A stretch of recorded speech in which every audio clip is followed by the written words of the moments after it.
और मुकेश अंबानी जैसे लोगों को, गौतम अडानी जैसे लोगों को क्रांति करने की कोई ज़रूरत है? उसे किस चीज़ की कमी है?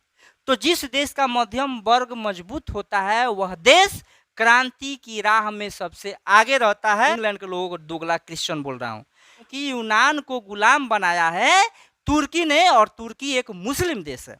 ईसाई लोग, ईसाई देश पूरा दुनिया को गुलाम बना दे तो कोई बात नहीं है। एक मुस्लिम देश किसी ईसाई देश को गुलाम कैसे बना सकता है?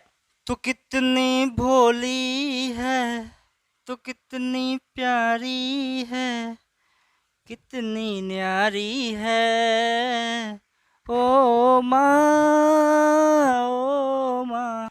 जब शरीर में है लहू का एक बूंद गुलामी क्यों सहे।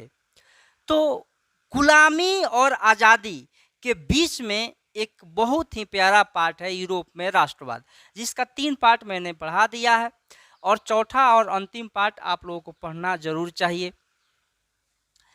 तो याद रखिएगा, ये पार्ट 4 है यूरोप में राष्ट्रवाद। जब तक तोड़ेंगे नहीं तब तक छोड़ेंगे नहीं। फोड़ देना है 2024 के एग्जाम में। अपनी तैयारी हमको स्वयं करना है और ज़बरदस्त तरीके से करना है। तो ज़्यादा देर नहीं करते हुए आप लोग देखेंगे यूनान में राष्ट्रीयता का उदय।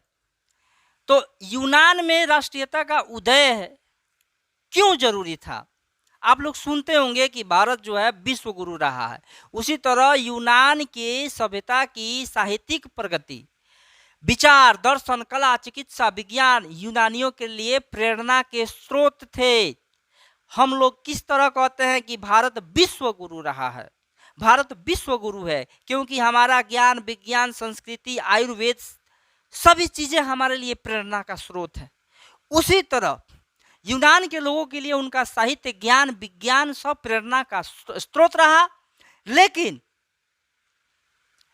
जिस देश का ज्ञान विज्ञान इतना उन्नत कोटि का हो, 10th क्लास में आप लोग थेल्स पर में, पाइथागोरस पर में पढ़ रहे होंगे, तो वही यूनान के थेल्स और पाइथागोरस थे। कई सारे साहित्यिक प्रकांड विद्वान, अरस्तु भी यूनान के हुए।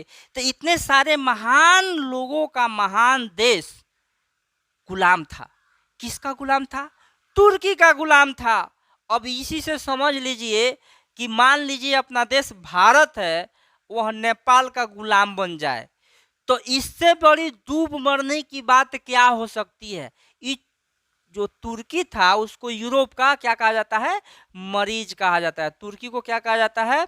यूरोप का मरीज कहा। वह देश जो पूरा दुनिया में अपनी बदनामी करा रहा था अपनी कमजोर सैनिक शक्तियों के कारण, अपने नीतियों के कारण, उसे सब कोई लुल्लू पंजू ही समझते थे। इंग्लैंड वाला एक ऐसे मारता था, फ्रांस वाला मार देता था, सब जिसको कूटते थे, वह देश यूनान जैसे महान देश को अपना गुलाम बना रखा था। तो क्वेश्चन परीक्षा में सबसे इंपॉर्टेंट क्वेश्चन आता है, किस देश को यूरोप का मरीज कहा जाता था? तुर्की को। एक कनेक्शन था और वह कनेक्शन है धर्म का। अब यूनान के लोग ग्रीक ऑर्थोडॉक्स चर्च को मानने वाले थे।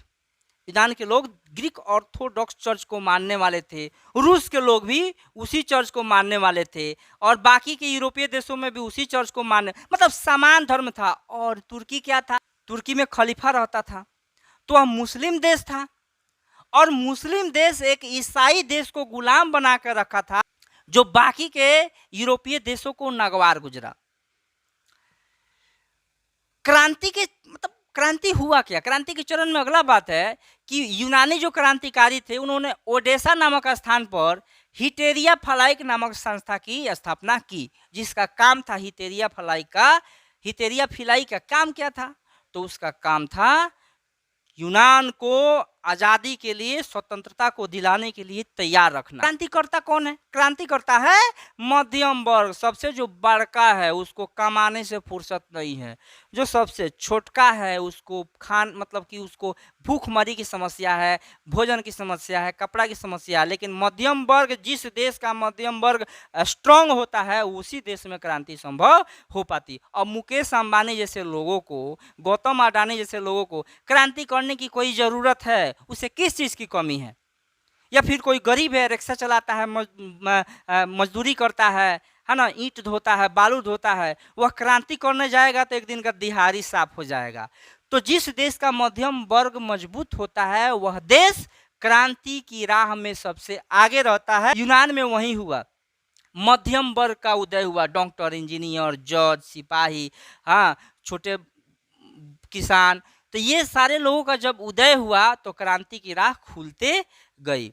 अब आगे हुआ कि इंग्लैंड का एक बहुत ही महान कवि था।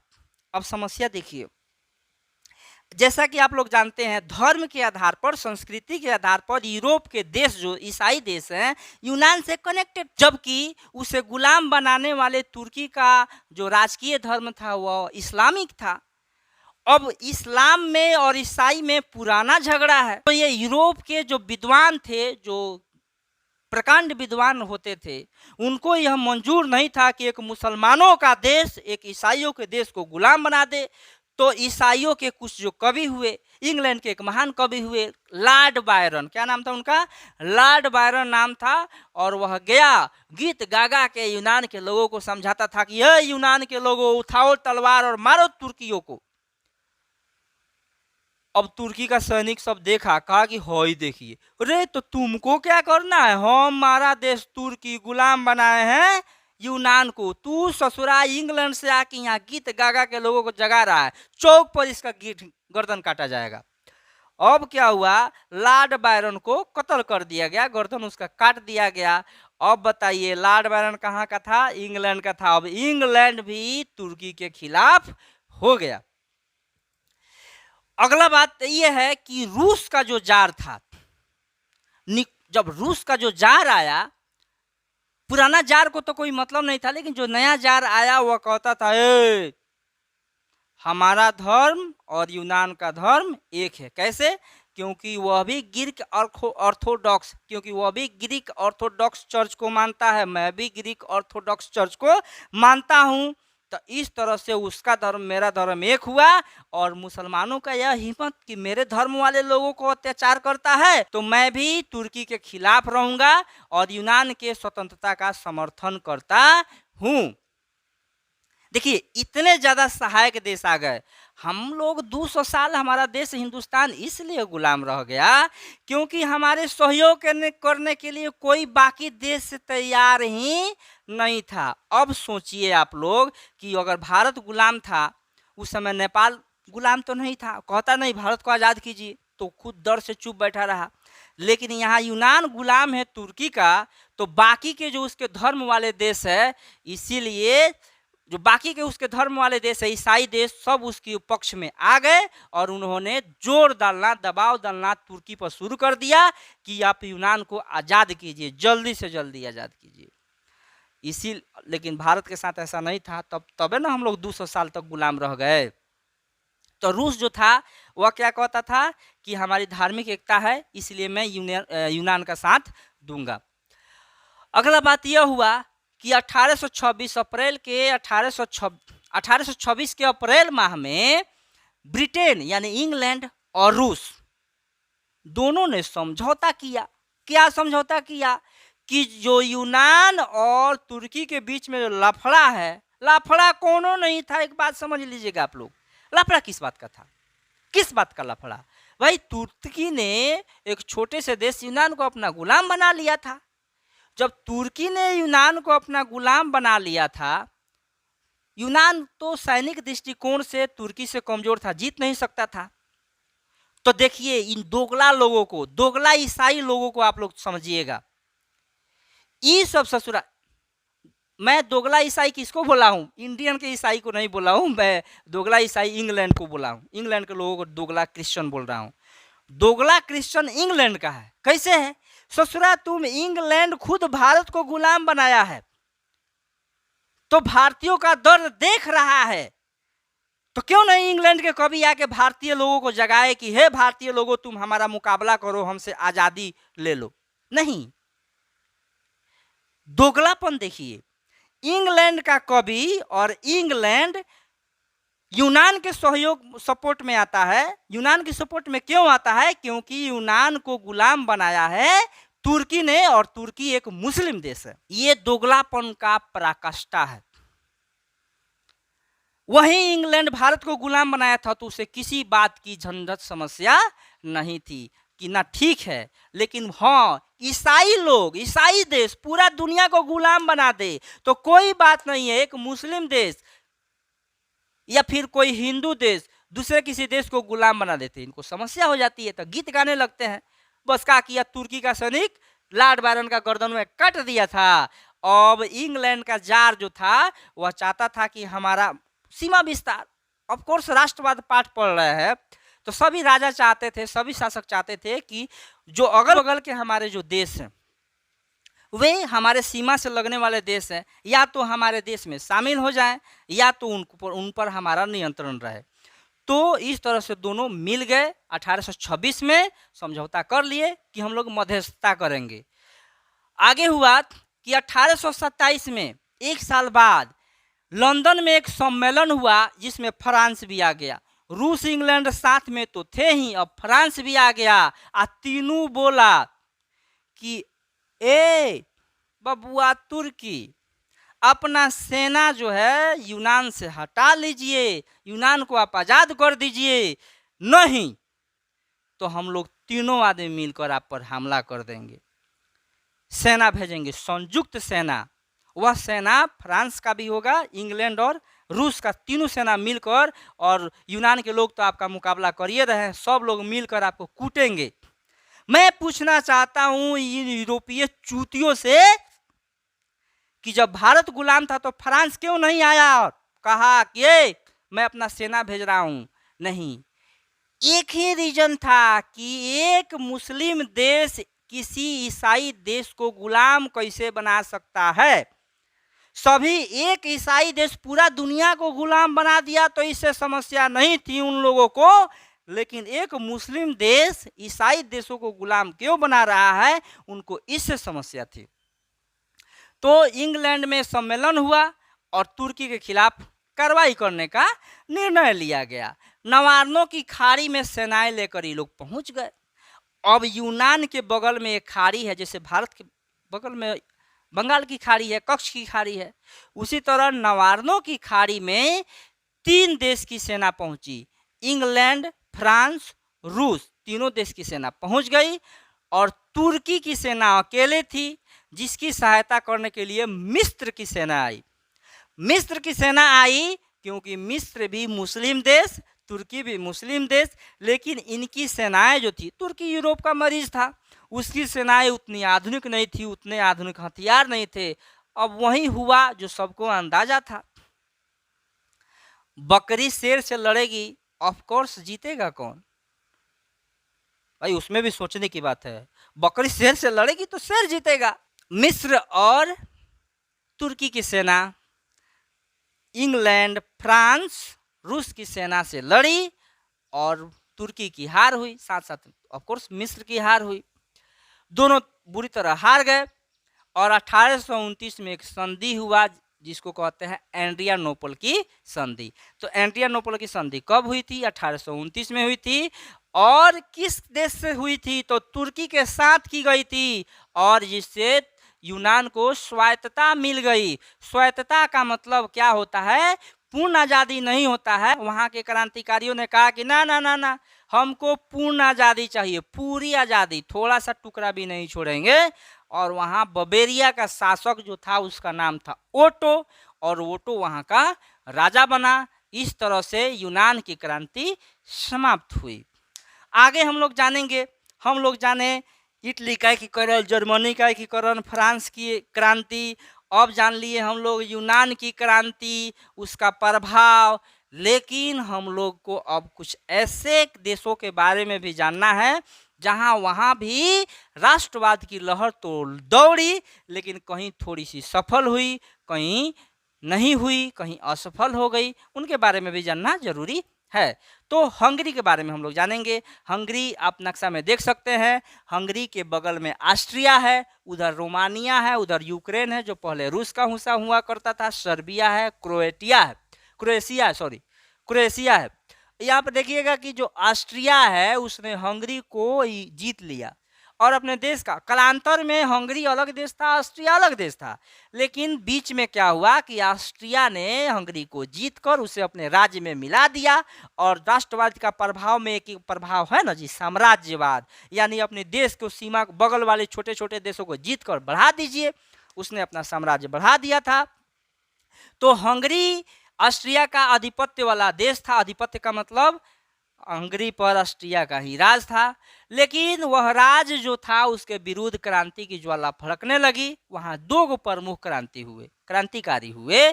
एक हुआ कोसुथ और एक हुआ फ्रांसिस डिक। ये दोनों क्रांतिकारी जो है ऑस्ट्रिया सरकार के खिलाफ लड़े। कोसुथ जो था वह लोकतांत्रिक विचारों का समर्थक था और ऑस्ट्रिया का विरोधी था। वह चाहता था कि हंगरी में लोकतंत्र की स्थापना हो जाए और ऑस्ट्रिया का आधिपत्य हम पर नहीं रहे। जबकि फ्रांसिस डिक जो था वह साम्यवादी विचारधारा का समर्थक था। लेकिन उन लोगों में आज़ादी को लेकर कोई मतभेद नहीं था। वे हर हाल में, कोसुथ और फ्रांसिस डिक चाहते थे कि हम ऑस्ट्रिया से अलग हो जाए। तो 31 मार्च 1848 तक इनके आंदोलन को सरकार ने दबाने का प्रयास किया, लेकिन दबा नहीं। तो हार माननी झगड़ छूटल। अब जब हंगरी में क्रांति की ज्वाला तेज भड़क गई तो ऑस्ट्रिया ने कहा कि रे ससुरा, तुम लोग को जो जो मांगना है मांग लो, हम दे दिए, लेकिन हम तुमको पूर्ण आज़ादी नहीं देंगे। तो अलग संसद दे दिया गया, अलग नेता दे दिया गया। तो उनकी अधिकांश मांगों को मान लिया गया, जिससे कहा जा सकता है कि हंगरी में कुछ हद तक राष्ट्रवाद सफल रहा। लेकिन पोलैंड में जहाँ तक बात किया जाए तो पोलैंड भी एक देश है। तो रूस आज के खांचड़ा नहीं है, पुरान खांचड़ा है। आज जो यूक्रेन पोलैंड को मार रहा है ना बम, वो पहले ही से उन लोगों को एकदम नचा के रखता है। तो पोलैंड गुलाम था रूस का। 1830 में वहाँ क्रांति हुई, किंतु रूस जो है वहाँ किंतु रूस ने वहाँ के क्रांति को कुचल दिया। आगे है बोहेमिया। बोहेमिया में एक देश है जो ऑस्ट्रिया का गुलाम था। वहीं जहाँ का चांसलर कौन था? मेटरनिक था। तो वहाँ की बहुसंख्यक आबादी चेक थी और वो लोग अलग राज्य की मांग कर रहे थे, चेक गणराज्य या चेक रिपब्लिक। लेकिन वहाँ आंदोलन शुरुआत में सफल हुआ, लेकिन वहाँ ऑस्ट्रिया ने सेना भेजकर एकदम कूट कूट के मारा क्रांतिकारियों को, और वह आंदोलन भी असफल हो गया। इस तरह से कुछ देशों में क्रांति सफल हुआ, आंदोलन सफल हुआ, राष्ट्रवाद सफल हुआ, तो ज़्यादा फैल गया। कुछ देशों में फैला, लेकिन एक मैं बात कहूँगा कि आंदोलन वहीं असफल होता है जहां अपने ही गद्दार होते हैं। लकड़ी के कटने का किस्सा ना होता कि लोहे में लकड़ी का हिस्सा ना होता, और जो टांगी होता है उसमें लकड़ी का हिस्सा होता है, इसीलिए वह लकड़ी को काट पाता है।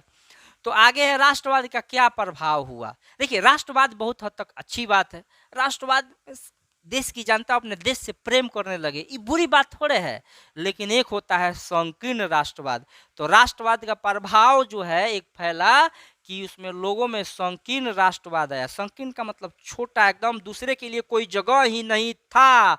यानी कि अब हम लोग राष्ट्रवादी भी हम लोग हैं, गर्व से मैं कहता हूँ कि आपके राजू सर राष्ट्रवादी व्यक्ति हैं, लेकिन संकीर्ण राष्ट्रवादी नहीं है हमारे हिंदुस्तान के लोग। हम लोग कहते हैं सर्वे भवन्तु सुखिनः, सभी लोग सुखी रहे। लेकिन और उस समय जब राष्ट्रवाद यूरोपीय देशों में फैला था, ऐसा बात नहीं था। उनका मानना था इस धरती पर मेरे ही देश के लोग रहें, शासन करें, बाकी के देश के लोग मर जाएं, भाड़ में जाए, गुलामी करें।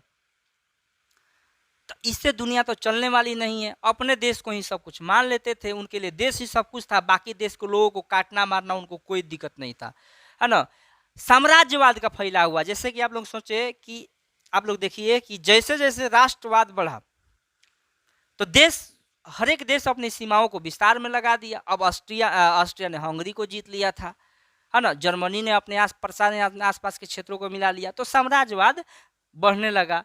तीसरा प्रभाव ये हुआ कि उपनिवेशों की स्थापना होने लगी। एक देश दूसरे देश से आगे निकलने के चक्कर में, व्यापार बढ़ाने के चक्कर में बड़े बड़े उपनिवेशों को जीतने लगे, चाहे उसके लिए उनको कितनी भी जाने लेनी क्यों न पड़े। भारत भी गुलाम हुआ, हिंद चीन के जो देश लाओस, वियतनाम, कंबोडिया, वे गुलाम हो गए। आप समझ सकते हैं, आपसी लड़ाई के चलते, खुद आगे बढ़ने के लिए आपसी होड़ के चलते हम लोगों को गुलाम बना दिया।